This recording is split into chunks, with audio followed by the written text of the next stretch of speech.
Hello everyone, अधिक मास की शिवरात्रि की बहुत बहुत शुभकामनाएं। दोस्तों, शिवरात्रि बहुत ही ज़्यादा पावन कही गई है। कहते हैं अधिक मास में जो पड़ने वाली शिवरात्रि होती है उसका विशेष महत्व होता है। तो प्रदीप मिश्रा जी के अनुसार जो सामग्री प्रदीप मिश्रा जी ने बताई हैं, आप उसमें से चाहे सूक्ष्म रूप से ही करिएगा और पार्थिव शिवलिंग की पूजा शाम के समय जरूर करें। तो क्या क्या चाहिएगा मैं पहले बता देती हूँ जल्दी जल्दी।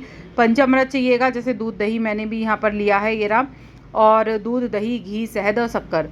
जल अभिषेक के लिए चाहिएगा। चंदन तिलक के लिए रोली चाहिएगी, और अक्षत चावल चाहिएंगे हमें चढ़ाने के लिए। प्रसाद के लिए कुछ ना कुछ फल वगैरह और या फिर मिष्ठान भी ले सकते हैं।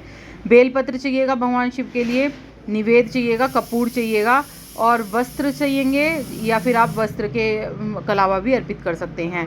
जनेऊ चाहिएगा, भांग धतूरा भगवान शिव को जो पसंद है, इत्र वगैरह ये सभी चीज़ें चाहिएंगी। भस्म चाहिएगी त्रिपुंड लगाने के लिए, ठीक है, दक्षिणा दान के लिए, और गंगा जल, कमलगट्टे, काले तिल ये थोड़े थोड़े ले लेना। इसके बाद इलायची, जौ चाहिएंगे, समीपत्र चाहिएंगे, धूपबत्ती चाहिएगी, रुद्राक्ष माला जो होती है वो जपने के लिए चाहिएगा। पान के पत्ते, सुपारी, इलायची पूजा के लिए चाहिएगी, ठीक है, ये सभी चीज़ें चाहिएंगी। केसर चाहिएगा, और आप सूक्ष्म रूप से अपने हिसाब से भी सामग्री ले सकते हैं।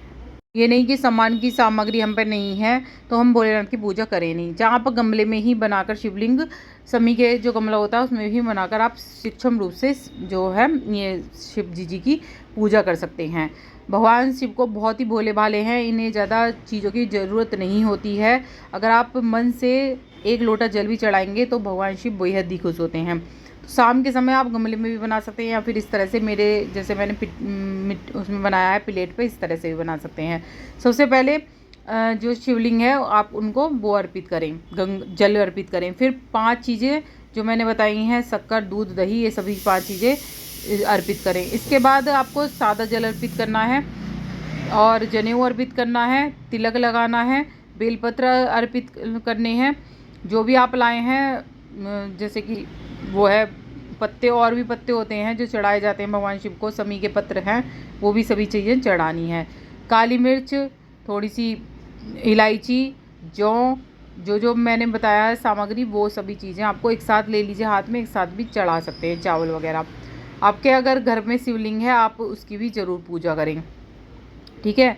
और फिर माला चढ़ा दीजिए। और मैंने पहले भी कहा है, अगर माला नहीं है तो फूल ही चढ़ाइए भगवान शिव की पूजा में। तो नॉर्मल ही पूजा कर सकते हैं। विसर्जन कैसे करना है उसकी नेक्स्ट वीडियो आने वाली है। और सामग्री आप वही सारी ले लीजिए, क्योंकि प्रदीप मिश्रा जी की वीडियो इतनी बड़ी होगी कि आपको समझ में नहीं आने का है किस तरह से पूजा करनी है। तो यहाँ पर मैं आपको उन्हीं की विधि के अनुसार बस सामग्री आपको उन्हीं की लेनी है, और बाकी आपको अपने आप ही पूजा कर लेनी है। ऐसा कुछ नहीं है कि प्रदीप मिश्रा जी ज़्यादा सामान चढ़ाएंगे तो उससे भगवान ज़्यादा खुश होंगे। तो भक्ति भाव के भूखे होते हैं भगवान। तो आपके पास जो भी घर में सामग्री है, जो भी सामग्री है वो अर्पित करें जो भगवान शिव को बेहद पसंद होती है। बस यही कहना चाहूँगी। और इस तरह से आपको पूजा करनी है। जनेऊ अर्पित करना है जो वो है, और पूरे शिव परिवार की पूजा करें, क्योंकि शिव परिवार की पूजा करने से घर में बहुत ज़्यादा धन वृद्धि होती है। और फल आप जो भी आपके पास मौसमी जो भी फल हो वो अर्पित करें। आप घर में मीठा भोग बना सकती हैं, खीर बना सकती हैं। जितना हो सके बाहर की चीज़ों से बचें। घर पर ही कोई भी चीज़, हलवे का भी प्रसाद बनाकर आप भोग लगा सकती हैं। बस इतना ही। वीडियो पे लगे तो लाइक सब्सक्राइब जरूर करिएगा।